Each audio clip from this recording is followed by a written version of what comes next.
नमस्कार दोस्तों, मैं भूपेंद्र कुमार सैनी एक बार फिर से आपके अपने YouTube चैनल ज्ञान विविधे संस्कृत में एक बार फिर से स्वागत करता हूं। जैसा कि दोस्तों हम रिट के सिलेबस को शुरू कर चुके थे आपके लिए, जिसके अंदर हमने राजस्थान ज्योग्राफी को शुरू किया था। लगभग टॉपिक अपन कवर कर चुके हैं राजस्थान ज्योग्राफी के। सिर्फ 2 टॉपिक आपके बचे हैं, इसके अंदर एक रहेगा आपका उद्योग, एक रहेगा आपकी जनसंख्या। ठीक है, तो आज जो अपन टॉपिक डिस्कस करने जा रहे हैं वो करेंगे राजस्थान में उद्योग।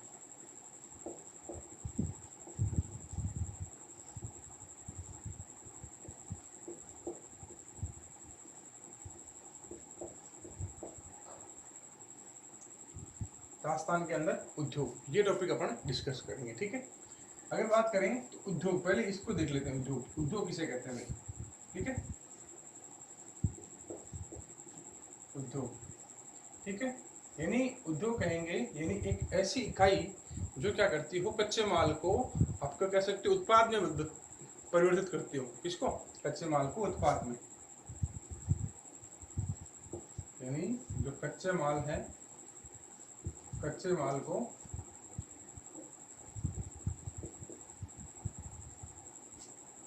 उत्पाद है जिसको कि हम काम में ले सकें या उपभोग कर सकें, यानी उपभोग योग्य,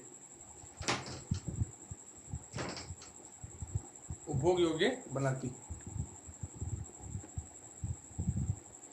इस कच्चे माल को उत्पाद या उपभोग योग्य बनाती है। ठीक है,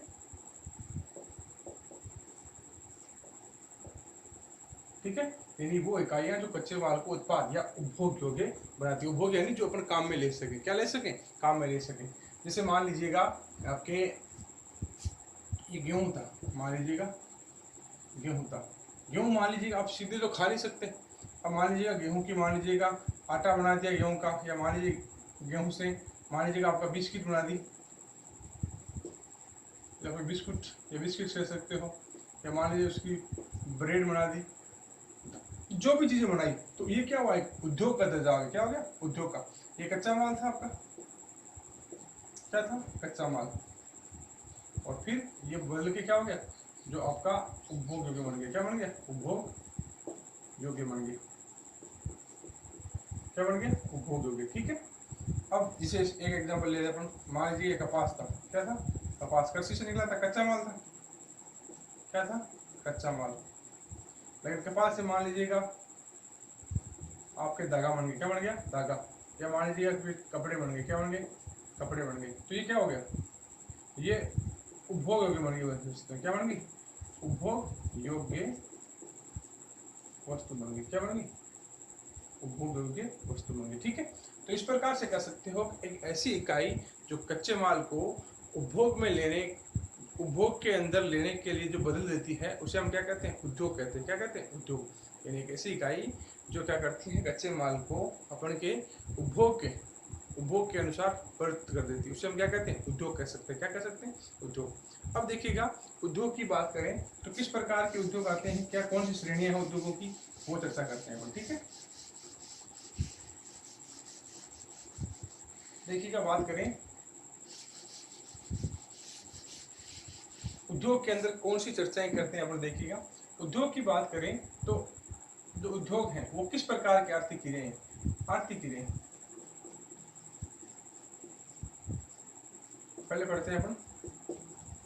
आर्थिक क्रिया, आर्थिक क्रिया क्या अर्थ है कि भाई प्रत्येक मनुष्य अपनी जीविकोपार्जन के लिए, किसके लिए? जीविकोपार्जन के लिए कुछ न कुछ क्रियाएं करता है। क्या करता है? जो प्रत्येक मनुष्य है वो अपने जीविकोपार्जन के लिए जो क्रिया करता है उसे क्या कहते हैं? उसे आर्थिक क्रिया कहते हैं। क्या कहते हैं? आर्थिक क्रिया कहते हैं। ठीक है, अब आर्थिक क्रिया कितने प्रकार की होती है? आर्थिक क्रिया होती है 3 प्रकार की। कौन कौन सी? प्रथम आर्थिक क्रिया, द्वितीय आर्थिक क्रिया, और आपकी तृतीय आर्थिक क्रियाएं कौन कौन सी होगी देखिएगा। प्रथम आर्थिक क्रियाओं के अंदर वैसी क्रियाएं होगी जिसके अंदर कच्चा माल सीधा काम में लिया जाता हो, कच्चा माल सीधा काम में लेते हैं, ये उसी का उद्योग होगा, जो उसे क्या कहेंगे, प्रथम आर्थिक क्रियाएं। जैसे मान लीजिए कौन कौन से आएंगे इसके अंदर, जैसे मान लीजिए इसके अंदर पढ़ देते हैं खनन, डेयरी, पशुपालन, आपके कृषि। ध्यान रखना, क्योंकि कई बार क्वेश्चन ऐसा नहीं है कि आप पढ़ के गए बहुत हाई लेवल का और क्वेश्चन पूछ लेना बेसिक सा कि मान लीजिएगा डेयरी उद्योग कौन से प्रकार की आर्थिक क्रियाएं, ऐसा क्वेश्चन कर ले तब फिर हवा निकल जाती है वहां पर। तो आपको ये भी ध्यान होना चाहिए, ठीक है। फिर इन उत्पादों को मान लीजिएगा जो प्रथम उत्पाद है, कह सकते प्रथम आर्थिक क्रियाएं हैं, इनको उत्पाद योग्य किसके योग्य, उपभोग योग्य बनाना, किसके योग्य बनाना, उपभोग योग्य, उपभोग योग्य बनाना। तो वो कौन सी कराएगी, द्वितीय आर्थिक क्रियाएं। कौन सी क्रियाएं, द्वितीय आर्थिक क्रियाएं। जैसे कौन कौन से हो जाएंगे, इसके अंदर आएंगे आपके उद्योग, कौन आएंगे, उद्योग और खाद्य प्रसंस्करण,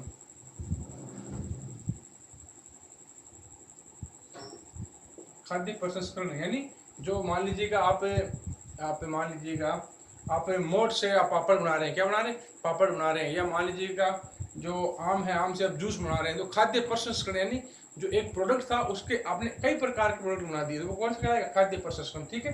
तृतीय होगा सेवा क्षेत्र, कौन सा होगा, सेवा क्षेत्र। इसके अंदर कौन सा आ जाएगा, जैसे मान लीजिएगा आपकी बैंक है,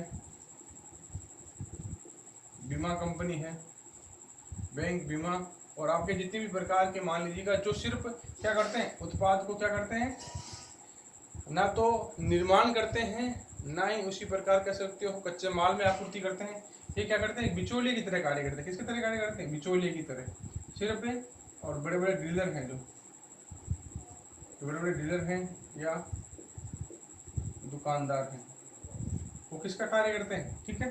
तो आपको ध्यान रखना है, जो प्रथम है उसे अपन क्या कहेंगे, प्रथम को कह सकते हो आप जो कच्चा माल प्राप्त करवाते हैं, ठीक है।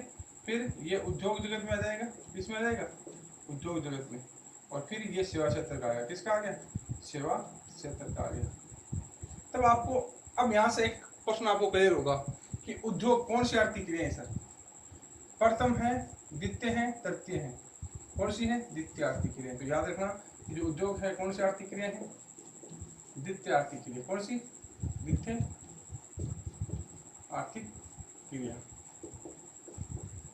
ठीक है। इतना बताने का मेरा यही रीजन था कि उद्योग है तो वो कौन सी आर्थिक क्रियाएं हैं। तो आपको याद रखना है कि उद्योग है वो द्वितीय आर्थिक क्रियाएं, कौन सी है, द्वितीय आर्थिक क्रियाएं, ठीक है। ये हो गया वो कॉन्सेप्ट, ठीक है। अब चलते हैं अपन उद्योग किस प्रकार से हो सकते हैं।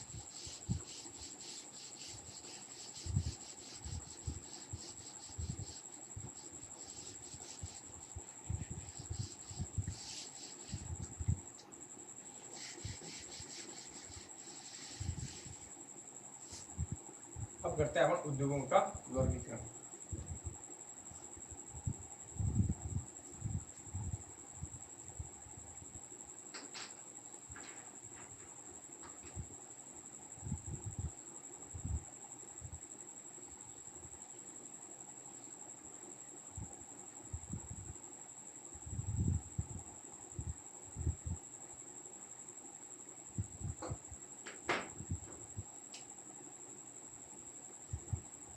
ठीक है, अब करते हैं अपन उद्योगों का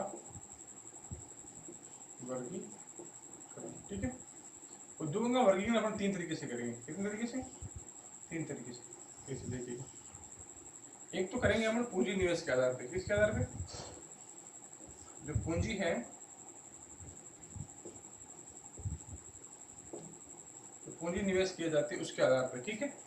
फिर करेंगे स्वामित्व के आधार पे, किसके आधार पे, स्वामित्व के आधार पे। फिर करेंगे कच्चे माल की उपलब्धता के आधार पे,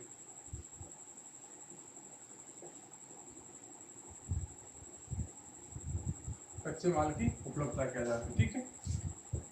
पहले बात करें अपन पूंजी निवेश के बारे में। किसके बारे में? पूंजी निवेश के बारे में।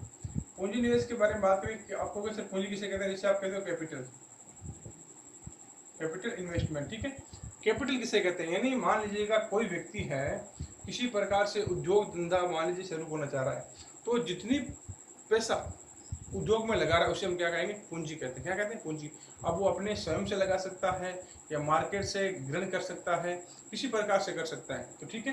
एक तो पूंजी निवेश के आधार पे, एक स्वामित्व के आधार पे कच्चे माल। स्वामित्व यानी कि उसके अंदर हिस्सेदारी किस किस की है, यानी अकेला स्वयं पार्टनर है, सरकार के साथ कर रहा है, या मान लीजिए दो निजी फर्म साथ में कर रहे हैं, ये किस प्रकार से है, कोई विदेशी और देशी मिलकर कर रहे हैं, ये हो सकता है।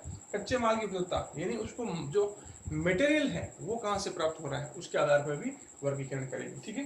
पहले अपन देंगे पूंजी निवेश के आधार पर। किसके आधार पर? पूंजी निवेश के आधार पर, ठीक है। इसको शुरू करते हैं अपन, ठीक है। पहले शुरू करते हैं पूंजी निवेश के आधार पर।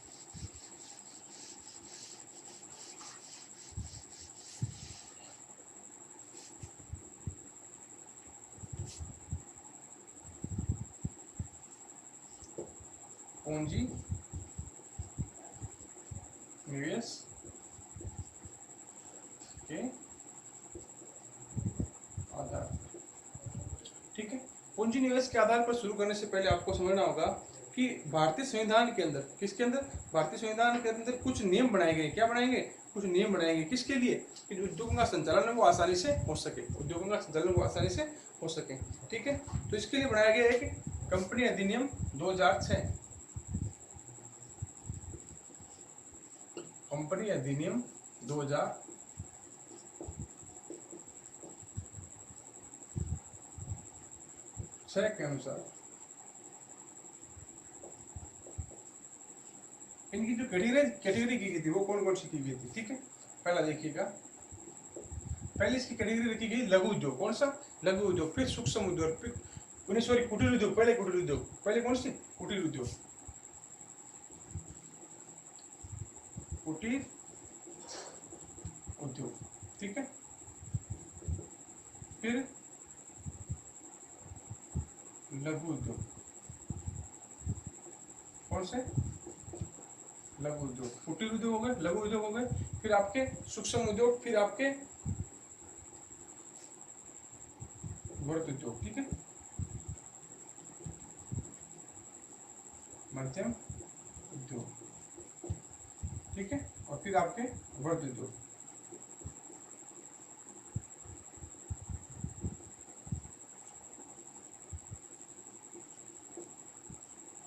वर्ध उद्योग। चार प्रकार के उद्योगों को कैटेगराइज किया गया। किस प्रकार? चार प्रकार के, ठीक है।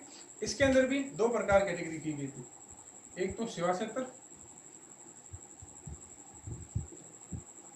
जो मैंने अभी आपको बताया था, ठीक है, और फिर एक क्या गया था? विनिर्माण, जो आपका सेकेंडरी पार्ट होता है, ठीक है। उस प्रकार से इसको कैटेगराइज किया गया था, ठीक है, दो प्रकार से। अब इसके अंदर पूंजी रखी गई थी। कितनी रखी गई थी पूंजी? कि कौन सा कुटीर उद्योग की श्रेणी में आएगा, कौन सा लघु उद्योग की श्रेणी के अंदर आएगा, ये चीजें रखी गई थी, ठीक है। अगर कुटीर उद्योग की बात करें, 10 लाख से अगर कम पूंजी लगाते हैं, 10 लाख से कम पूंजी सेवा क्षेत्र के अंदर, तो वो कौन सा होगा? कुटीर उद्योग। अगर आप 25 लाख, कितनी?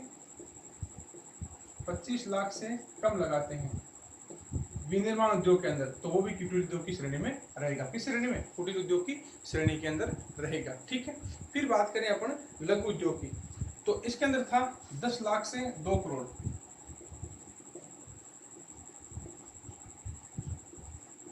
10 लाख से आप 2 करोड़ तक की पूंजी लगाते हैं, तो सेवा क्षेत्र के अंदर, किस क्षेत्र के अंदर? ध्यान रखना, सेवा क्षेत्र के अंदर रहेगा, ठीक है। अब इसकी बात करें तो ये था 25 लाख से 5 करोड़, 25 लाख से 5 करोड़। कौन सा क्षेत्र? विनिर्माण उद्योग। कौन सा? विनिर्माण उद्योग। 5 करोड़ अगर रुपए लगाते हैं तो आपका लघु उद्योग की कैटेगरी में, किसके कैटेगरी में? लघु उद्योग, ठीक है। फिर इसके अंदर रहेगा 2 से 5 करोड़। कितना? 2 से 5 करोड़ रुपए लगाते हैं तो आपका मध्यम उद्योग की श्रेणी के अंदर आएगा। किसके? मध्यम उद्योग की श्रेणी के अंदर आएगा। और उसकी बात करें तो 5 से अगर 10 करोड़ रुपए लगाते हैं, कितने? 5 से 10 करोड़, 5 से 10 करोड़ रुपए लगाते हैं तो आपका विनिर्माण के अंदर मध्यम उद्योग की दर्जे के अंदर आएगा। फिर बात करें वृहद उद्योग की, अगर आप 5 करोड़ से अधिक संपत्ति लगाते हैं, कितने लगाते हैं? 5 करोड़ से अधिक लगाते हैं, ठीक है, कितने लगाते हैं? 5 करोड़ से अधिक।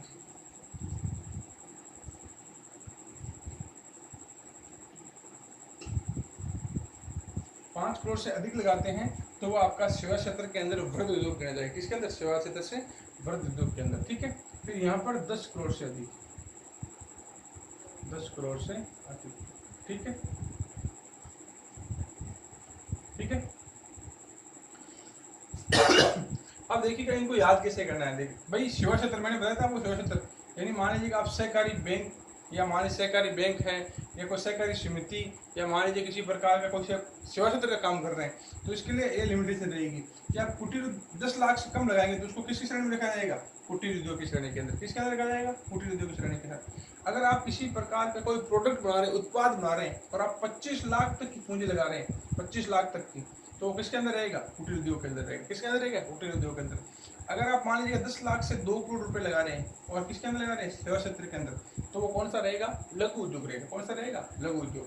अगर आप 25 लाख से 5 करोड़ लगा रहे हैं तो विनिर्माण उद्योग रहेगा। किसका रहेगा? विनिर्माण उद्योग। फिर मध्यम उद्योग, 2 से 5 करोड़ रुपए लगा रहे हैं सेवा क्षेत्र में तो किसमें रहेगा? मध्यम के अंदर।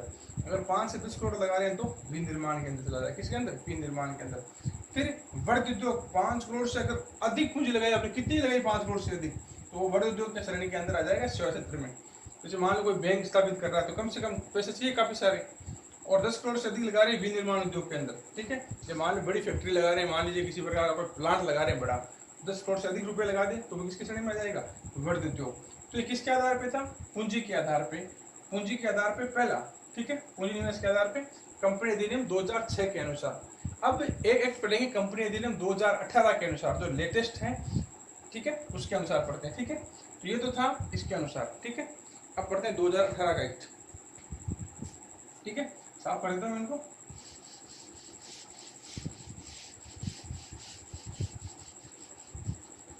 ये था आपका कंपनी अधिनियम 2006 के अनुसार। अब पढ़ते हैं 2018 के अनुसार।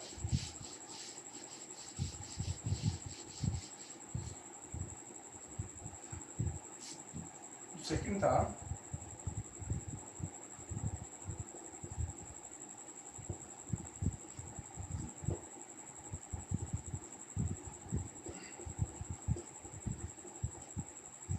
कंपनी अधिनियम 2018 के अनुसार, ठीक है।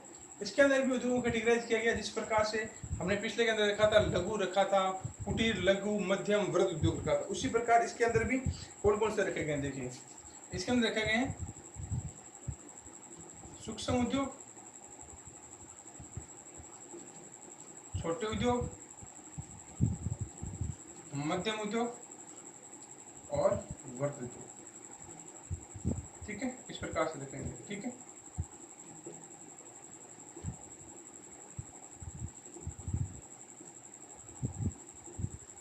ठीक है, इसके अंदर कौन सी परिभाषा दी गई देखिएगा,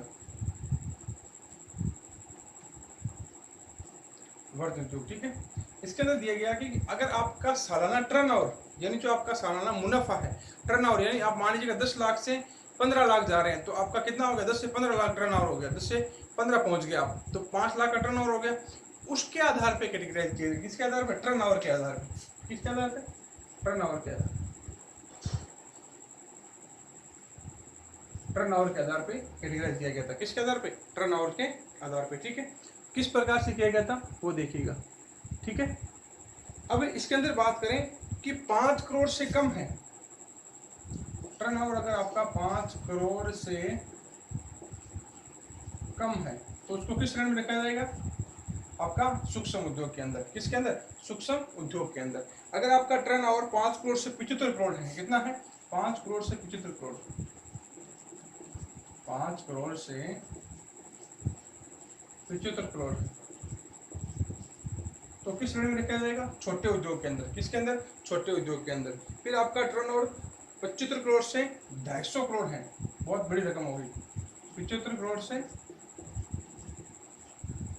250 करोड़, कितनी? 250 करोड़, तो कौन श्रेणी के अंदर आ जाएगा? मध्यम श्रेणी के अंदर आ जाएगा। और 250 करोड़ से अधिक रहेंगे तो वो सारे के सारे किसके अंदर आ गए? अपने आप वर्ध उद्योग के अंदर। 250 करोड़ से अधिक, 250 करोड़ से अधिक जितने भी आ जाएंगे वो किसके अंदर आ जाएंगे? आपके वर्ध उद्योग पर। जानना पूंजी अधिनियम 2018 के अनुसार टर्नओवर के आधार पे, यानी सालाना आपका जो मुनाफा है वो कितना हो रहा है उसके आधार पे। अगर मान लीजिए आपने पैसे कितने लगाए वो मायने नहीं रखता। अगर 5 करोड़ तक आप अंदर हैं टर्नओवर, तो वो सूक्ष्म उद्योग की श्रेणी के अंदर रहेगा। अगर आपका टर्नओवर 5 करोड़ से 75 करोड़ पहुंच गया है तो वो छोटे उद्योग की श्रेणी रहेगा। अगर आपका टर्नओवर 75 करोड़ से 250 करोड़ पहुंच गया तो मध्यम श्रेणी के अंदर रहेगा, और वर्ध के अंदर रहेगा 250 करोड़ से अधिक रहेगा। ठीक है, अगर इनकी बात करें तो ये कैटेगराइज की गई कंपनी अधिनियम 2018 के अनुसार, जो टर्नओवर है, सालाना टर्नओवर है उसके अनुसार। ठीक है, अब ये अपना हो गया पूंजी निवेश के आधार पे। किसके आधार पे? पूंजी निवेश के आधार। ठीक है,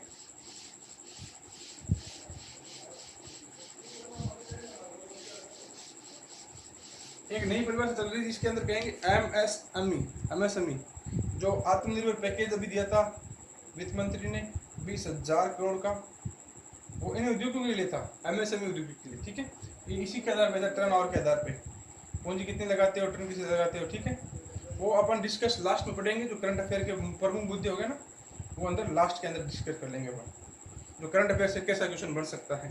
ठीक है, उसके बारे में चर्चा अपन करेंगे। ठीक है, जो अपना लास्ट वीडियो होगा इस पार्ट का, इसके पार्ट काफी बन सकते हैं भाई, क्योंकि ये काफी थोड़ा वर्थ टॉपिक रहेगा। ठीक है, अब देखिएगा स्वामित्व के आधार पे दूसरा टॉपिक पढ़ते हैं अपन, स्वामित्व के आधार पे।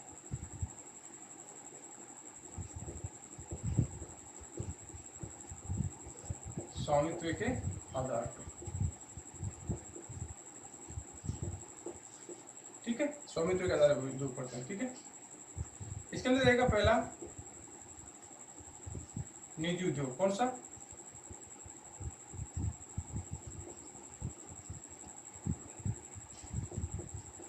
निजी उद्योग। दूसरा रहेगा इसके अंदर निजी उद्योग होगा, दूसरा रहेगा आपका सहकारी उद्योग। कौन सा? सहकारी उद्योग। ठीक है, तीसरा आपका सार्वजनिक। कौन सा रहेगा? सार्वजनिक उद्योग। कौन सा रहेगा? सार्वजनिक उद्योग। चौथा रहेगा आपका संयुक्त उद्योग। ठीक है, तो ये स्वामित्व के आधार पे, किसके आधार पे? स्वामित्व के आधार पे। किसके आधार पे? स्वामित्व के आधार पे। ठीक है, तो इसमें किस प्रकार से क्या होगी, ठीक है, वो देखते हैं अपन सारी की सारी। निजी उद्योग, निजी उद्योग के अंदर यानी जो एक व्यक्ति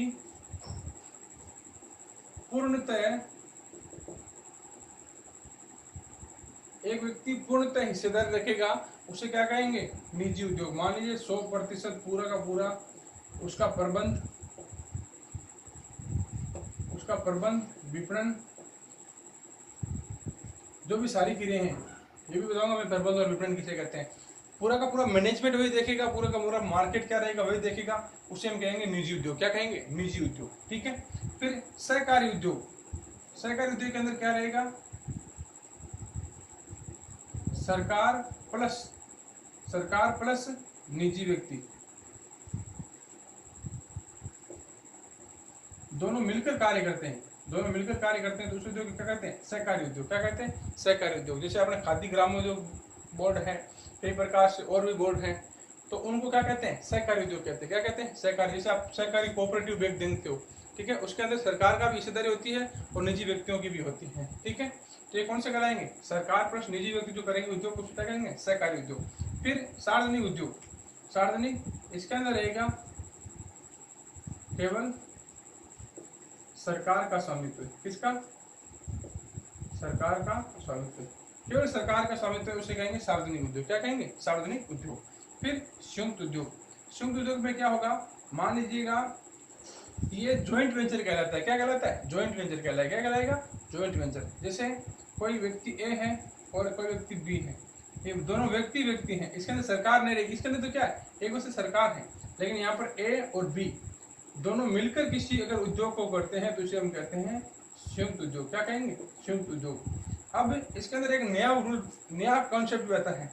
जैसे आजकल मान लीजिएगा कि जो अपने भारत की बात करें तो 1990 से पहले अपनी जो आर्थिक अर्थव्यवस्था थी वो काफ़ी चरमरा गई थी। उसके बाद में अपने आर्थिक जो सुधार हुए उसके अंदर अपने उदारीकरण को अपनाया। किसको अपनाया?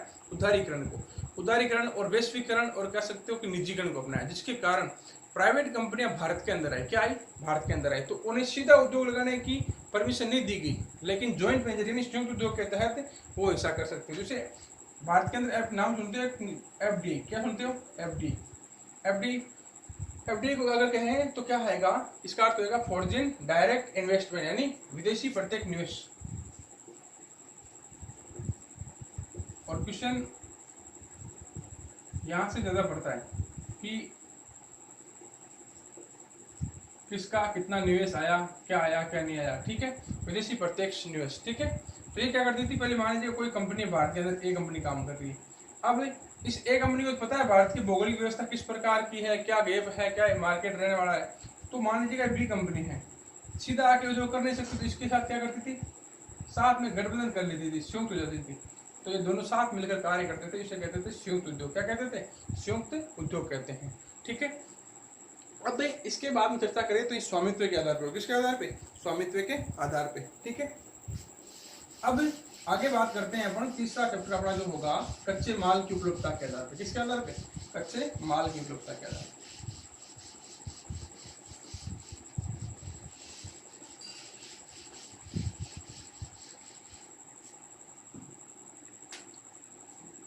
तीसरा अपना चैप्टर रहेगा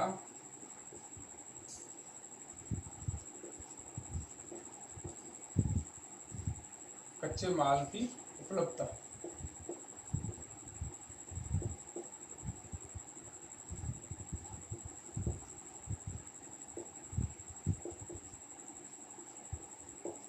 कच्चे माल की उपलब्धता के आधार पर। ठीक है, उसके अंदर कौन कौन से उद्योग आएंगे देखिए। ठीक है, पहले बात करें तो आपके कृषि उद्योग। ठीक है, कौन सा? कृषि उद्योग, जो कृषि से जितनी भी चीजें बनेगी वो। ठीक है, फिर दूसरा वन उद्योग। ठीक है, तीसरा रासायनिक उद्योग। कौन सा? रासायनिक उद्योग। चौथा कृषि उद्योग होगा, वन उद्योग होगा, रासायनिक उद्योग होगा, और चौथा होगा आपका धातु उद्योग। कौन सा?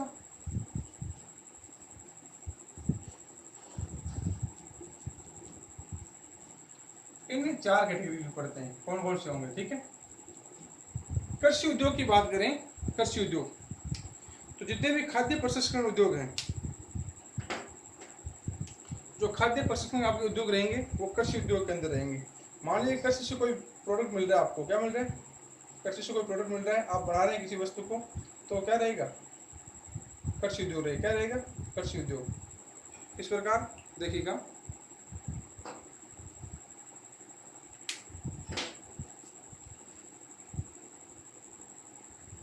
कृषि उद्योग की बात करें तो कृषि उद्योग के अंदर यानी जितने भी प्रकार की कच्चा माल होगा, कौन सा? जैसे मान लीजिएगा गन्ना प्राप्त हुआ। क्या प्राप्त हुआ? गन्ना प्राप्त हुआ। तो गन्ने से कौन सा बन गया? चीनी उद्योग। कौन सा बन गया? चीनी उद्योग। कृषि से क्या प्राप्त हुआ? कपास प्राप्त हुआ। क्या प्राप्त हुआ? कपास। तो कौन सा बन गया? सूती वस्त्र उद्योग। क्या बन गया? सूती वस्त्र उद्योग। यानी जो कच्चा माल जिस कृषि से अगर प्राप्त होता हो, किसे प्राप्त होता हो? कृषि से, तो उसका कच्चे माल की उपलब्धता के आधार पर किसके रखेंगे? कृषि उद्योग के अंदर। किसके रखेंगे? कृषि उद्योग के अंदर। जैसे गन्ना प्राप्त हुआ, गन्ने से क्या बना? चीनी। कपास से क्या बना? सूती वस्त्र उद्योग बने। क्या बने? सूती वस्त्र उद्योग बने। ठीक है, तो ये कहलाएगा। फिर वन उद्योग यानी जो वनोपज है, उसके आधार पे मान लीजिएगा वन से आपको क्या क्या मिलता है। मान लीजिएगा लकड़ी मिलती है आपको, मान लीजिए लकड़ी मिली, गोंद मिला, रबर मिला, ठीक है। लकड़ी उद्योग जिसके अंदर अपना रखते हैं, टिम्बर उद्योग नाम आता है कई बार, टिम्बर उद्योग, फिर गोंद उद्योग नाम आता है, रबर उद्योग आता है। और इसके अंदर एक इंपॉर्टेंट फैक्ट जो अपने के कई बार हो जाता है, जैसे मान लीजिएगा तेंदू का पत्ता आता है, तेंदू का पत्ता, तेंदू पत्ता, जिससे क्या बनती है, अपनी बीड़ी बनती है, क्या बनती है, तो बीड़ी बनती है, तो तेंदू उद्योग हो गया, कौन सा, तेंदू उद्योग, ठीक है। फिर रासायनिक उद्योग, रासायनिक यानी जो केमिकल्स, जैसे मान लीजिएगा आपका नमक उद्योग होगा, कौन सा हो गया, नमक उद्योग, इसके अंदर इंपॉर्टेंट हो गया।